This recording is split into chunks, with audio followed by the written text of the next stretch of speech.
부당 지원행위 유무를 검토할 때는 뭘 되게 자주 보냐면 정상 가격도 물론 보는데 이 거래를 하는 데 있어서 지원 주체로 주목될 만한 회사가 일반적으로 기업에게 기대되는 자신의 이익을 도모하기 위한 활동을 최대한 하는지를 봅니다.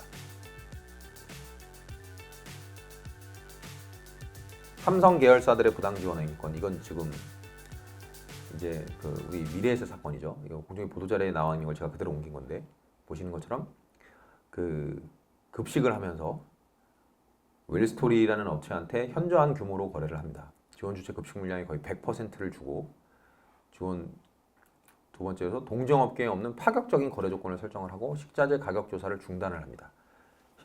식재료의 마진을 보장하고 단가제 계약 방식에는 없는 위탁 수수료도 인정을 합니다. 그러면서 자체적으로 식자재 가격을 조사하는 것도 중단을 해요.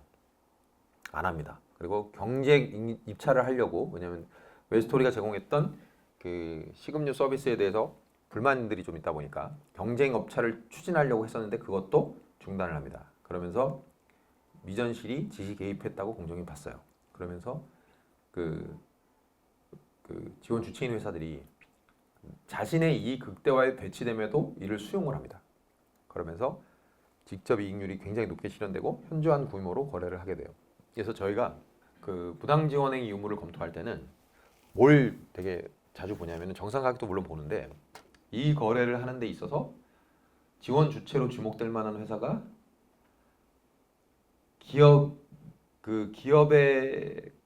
일반적으로 기업에게 기대되는 자신의 이익을 도모하기 위한 활동을 최대한 하는지를 봅니다. 여러분들이 제3자와 거래할 때 어떻게 해요? 얘가 능력 있는지를 보고, 상대방이.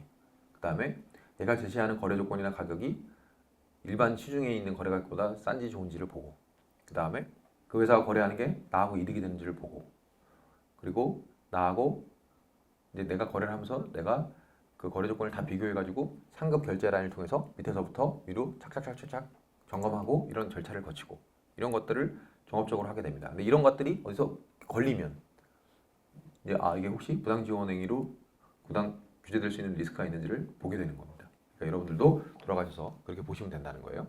이런 디테일이 부동산 계약 금액 및 변칙 자금 지원 행위 뭐냐면 자산을 거래하면서 계약 금액으로 560억 원을 지급한 후에 계약을 해지한 다음 돌려받는 방식으로 자금을 무상대여합니다. 그러니까 자금을 그냥 딱 빌려주면, 그러니까 땅을 사는 것처럼 해가지고 계약금을 줘. 그 다음에 계약을 해지해버려요. 약간 우회적은 아니지만 어쨌든 계약금 명목으로 변칙적으로 자금을 지원한 건데, 여기서 보면 대규모 자산 거래인데 이사의 의결이 없다. 그리고 부동산 활용 방안에 대한 내부 검토도 없고 계약금 비중이 전체 비중에서 너무 차지하는 비중이 높다. 보통 10%인데 84%까지 당하고, 그다음에 계약 해지에 따른 위약금도 없다. 통상적인 일반적인 거래 방식에 비추어 봤을 때 다 반한다. 이렇게 본 거고, 자산 양수도 대금 지원 회사를 통한 지원 행위는 어쨌든 의랜드 월드에게 자산 브랜드를 양도한 다음에 양도 대금을 분할 상환하도록 유예하면서 지원 이자를 전혀 수령하지 않았다. 그러면서 이제 지원 행위가 있다고 봤다. 이렇게 본 겁니다. 여러분들 이게 이제 좀 주의하셔야 될 게 뭐냐면, 계열사 간의 거래에서 계열사 간의 거래에서 첫 번째, 계약서에 정해져 있는데 그거에 따른 의무를 부담하지 않게끔 하는 거. 그리고 그 의무를 부담하지 않은데 손해배상 청구하지 않는 거. 돈 나한테 줘야 될 게 있는데 지연이자 청구하지 않는 거. 다 부당 지원 행위로 의율될 수 있습니다. 여러분 실제 사례에 들어가서 보시면 그런 경우가 많을 거예요. 왜? 계열사니까. 너무 그렇게 날 세우면 안 되니까. 그런데 제3자하고 거래할 때 그런 거 안 하면 업무상 배임이에요. 그죠? 그러니까 계열사 간의 거래도 마찬가지입니다. 이런 것들 다 이처럼 다 규제되고 있어요. 그러니까 계약서 설정할 때나 계약 조건에 따른 의무 이행시키거나 손해배상 청구하거나 또는 지연이자 청구할 때 그거 다 하셔야 된다는 겁니다. 여기 보면 그냥 이거는 과거 이제 무혐의 됐던 사례인데, 이건 그냥 여러분들이 혹시 물론 이제 부당 지원 행위로 사건이 제기되면 이제 로펌하고 거래를 하시겠지만, 그냥 그 과정에서 이렇게 무혐의가 났던 사례도 있어요 라고 얘기하실 수 있는 과정, 이게 사례로 제가 하나 말씀드리고 싶은 게, 여기 보면 지시 유무 확인이 곤란해서 지원 의도 입증이 곤란하다고 해서 무혐의 판단을 한 것도 있고, 보세요. 뭘 반증하냐면 그 지원 의도는 기본적으로는 지시 관여가 있어야 성립될 가능성이 굉장히 높습니다. 아까 말씀드린 것처럼 자기 회사의 이익을 위해서 거래하지 않는 경우는 상정하기가 어려워요. 누가 지키지 않는 이상은. 그러니까 공정위도 그렇게 바라보고 있는 겁니다. 그래서 애플리케이션 관리 서비스 관련해서 그런 판단을 했다는 점.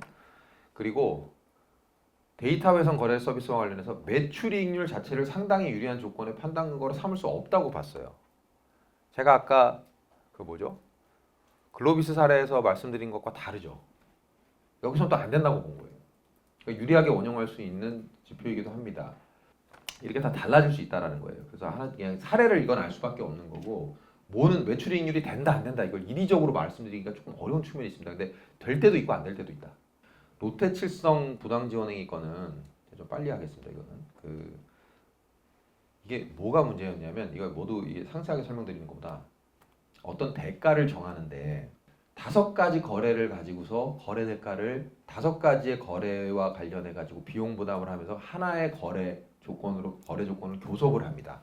상대방하고. 예를 들어서 상품 공급 가격도 있고 판촉 사원 용역 비용 부담도 있고 광고 판촉비 지원도 있고 업무 담당 지원도 있고 뭐 기타 조건도 있고 해가지고 이런 여러 가지 요소들이 고려가 돼서 경제적 급부로서 100을 주게 되는 이런 형태의 거래가 있다고 가정을 해볼게요. 실제로 여기서 그랬으니까.